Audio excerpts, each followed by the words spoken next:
Bismillahirrahmanirrahim. Assalamualaikum warahmatullahi wabarakatuh. Alhamdulillahi wa kafa, wassalatu wassalamu ala rasulil mustafa wa ala alihi wa ashabihi ahli sidqi wal wafa. Qala Allahu ta'ala fi kitabihil karim, ya ayyuhalladzina amanu taqullaha haqqa tuqatih wa la tamutunna illa wa antum muslimun. Kaum muslimin dimanapun Anda berada, alhamdulillah kita bersyukur kepada Allah masih dalam suasana bulan Ramadan, bulan yang penuh rahmat, ampunan, bulan di mana setan diikat kencang-kencang, ya, pintu surga dibuka lebar-lebar, pintu neraka ditutup rapat-rapat. Maka Nabi menyampaikan, man hurrima khairaha faqad hurrima. Siapa yang terhalang dari mendapatkan kebajikan di bulan Ramadan, di luar Ramadan pasti lebih terhalangi lagi. Kalau bulan di mana setannya sudah diikat kencang-kencang, namun tak kunjung kita mampu melakukan kebaikan, apalagi di luar Ramadan, yang setannya tidak dikencang, nerakanya tidak ditutup rapat-rapat, surganya tidak dibuka lebar-lebar, tentu lebih berat lagi. Maka maksimalkan dan jadikan seakan-akan ini adalah Ramadan terakhir kita, agar kita semangat sampai di penghujung Ramadannya. Baik, kesempatan pada sore hari ini kita akan membahas sebuah ayat dalam surat Al-Maidah, ayat yang ke-35, di mana Allah Subhanahu wa taala berfirman, a'udzubillahi minasyaitonirrajim, ya ayyuhalladzina amanu taqullaha wabtaghu ilaihil wasilah. Allah Subhanahu wa taala di sini memerintahkan kepada kita kaum mukminin, ya ayyuhalladzina amanu, hai orang-orang yang beriman, ittaqullah, bertakwalah kepada Allah, wabtaghu ilaihil wasilah, dan carilah wasilah dalam mendekatkan diri kepada Allah. Apa itu wasilah? Untuk kita mendengarnya, tawassul adalah segala hal yang dapat mendekatkan diri kita kepada Allah. Ibarat mendekat itu bisa kepada Allah, tetapi ketika pakai wasilah itu akan lebih dekat lagi kepada Allah Subhanahu wa taala.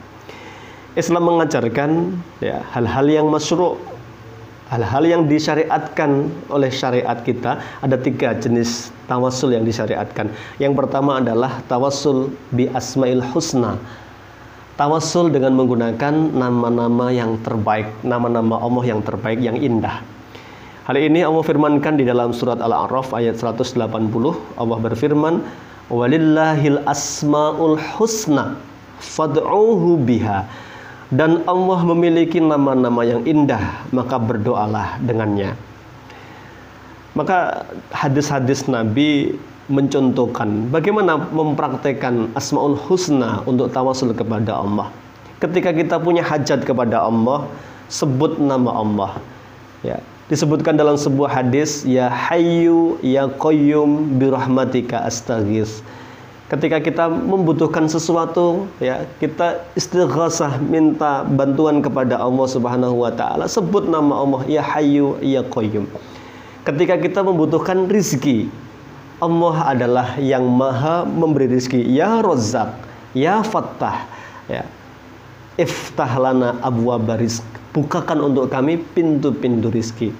Ketika kita sakit, Allah punya nama Syafi yang maha menyembuhkan, sebut namanya. Makanya dalam hadis Nabi SAW disebutkan bagaimana ketika kita sakit doanya. Doanya adalah Allahumma rabban nas adhibil ba'sa ishfi wa anta syafi la syifaan illa syifauka syifaan la yughadiru saqama. Allahumma ya Allah, rabban nas, Rabb seluruh manusia, adhibil ba'sa, jauhkanlah penyakit ini dari kami, ya. Isfi, sembuhkanlah ya Rabb ya Allah, wa anta syafi, engkaulah yang maha menyembuhkan, la syifaan illa syifauka, tidak ada kesembuhan melainkan dari engkau. Inilah cara mempraktekkan bagaimana menggunakan Asmaul Husna. Anda butuh ampunan dari Allah, dan itu pasti, ya, sebut nama Allah, ya Ghaffar, ya, ya Dat yang maha mengampuni, ikfir lana dzunubana, ampuni dosa-dosa kami. Yang kedua, tawasul dengan amal soleh yang dimiliki. Maka inilah mengapa kita harus punya amal-amal unggulan. yang kelak amal ini bisa kita gunakan untuk bertawasul, berdoa kepada Allah Subhanahu wa taala. Diceritakan misalnya di hadis sahih Imam Bukhari dan Muslim, ada 3 pemuda, 3 orang yang terperangkap di dalam gua, ya. Kemudian gua itu tiba-tiba tertutup dengan batu yang besar sekali. Didorong bertiga tidak kuat. Maka setelah buntu, solusinya salah satunya mereka mengatakan, mari kita lihat kembali amal-amal yang pernah kita lakukan. Barangkali ya dengan amal inilah kita akan diberikan kemudahan oleh Allah. Ya. Semoga dengan amal-amal terbaik kita ini kita akan dimudahkan. Semoga batu yang menghalangi pintu gua ini digeser oleh Allah Subhanahu wa taala. Maka orang yang pertama cerita, ya Allah, dulu saya punya orang tua, ya. Setiap malam saya siapkan segelas susu untuk ibu dan bapak saya. Satu hari saya pulang kemalaman, ya. Sampai rumah ayah ibu sudah tidur, ya. Kemudian susunya itu sudah saya siapkan. Anak saya merengek meminta, tidak saya kasihkan karena memang itu untuk orang tua saya. Ya. Saya tunggu sampai orang tua bangun dan begitulah setiap malam. Begitu ayah ibu bangun, saya kasihkan segelas susu masing-masing untuk beliau berdua. Ya Allah, kalau itu kebaikan saya, hamba sedang kesulitan, mudahkan hamba, keluarkan hamba dari gua yang menghimpit kami ini. Maka Masya Allah, tiba-tiba bergeserlah batu itu, seret, kemudian sudah mulai ada kelihatan cahaya masuk, tapi belum bisa untuk lewat. Yang kedua, dia bercerita, saya dulu ya punya tetangga wanita, saya kesemsem dengan kecantikannya, maka saya kejar dia, ya, saya ingin menikahinya, dia tidak mau. Saya dengan cara kekerasan, dia menolak. Satu hari ketika dia sedang butuh uang, datang ke tempat saya, ya, minta bantuan, ya, dan saya manfaatkan kesempatan itu. Kamu saya kasih uang, tapi kamu harus zina sama saya. Ya. Perempuan itu manut karena dia terdesak kebutuhan. Ketika kami sudah di kamar, kemudian uang sudah dia terima, ya, kami sudah membuka baju kami. Tiba-tiba perempuan itu mengingatkan, tidakkah kau takut kepada Allah? Ya. Maka saya yang biasanya tidak punya ketakutan kepada Allah tiba-tiba menggigil. Kemudian saya pakai baju saya katakan kepada perempuan itu, pergi kamu bawa uang ini. Ya, kamu silahkan uang dipakai untuk berobat. Tidak ada yang harus kamu ganti dari uang ini. Ya Allah, kalau itu sebagai amal soleh saya, hamba sedang kesulitan saat ini. Bukakan pintu gua yang menutup gua ini. Maka terbuka, seret. Kemudian sudah mulai kelihatan lebih luas, tetapi belum bisa keluar. Sampai akhirnya orang ketiga cerita, dulu saya punya karyawan, ketika jatah hari gajian dia nggak datang-datang. Saya tunggu, karena lama akhirnya saya belikan dari gajinya itu kambing atau sapi dalam riwayat lain. Kemudian lama sekali, sudah beranak pinak sampai ratusan, tiba-tiba dia datang satu hari.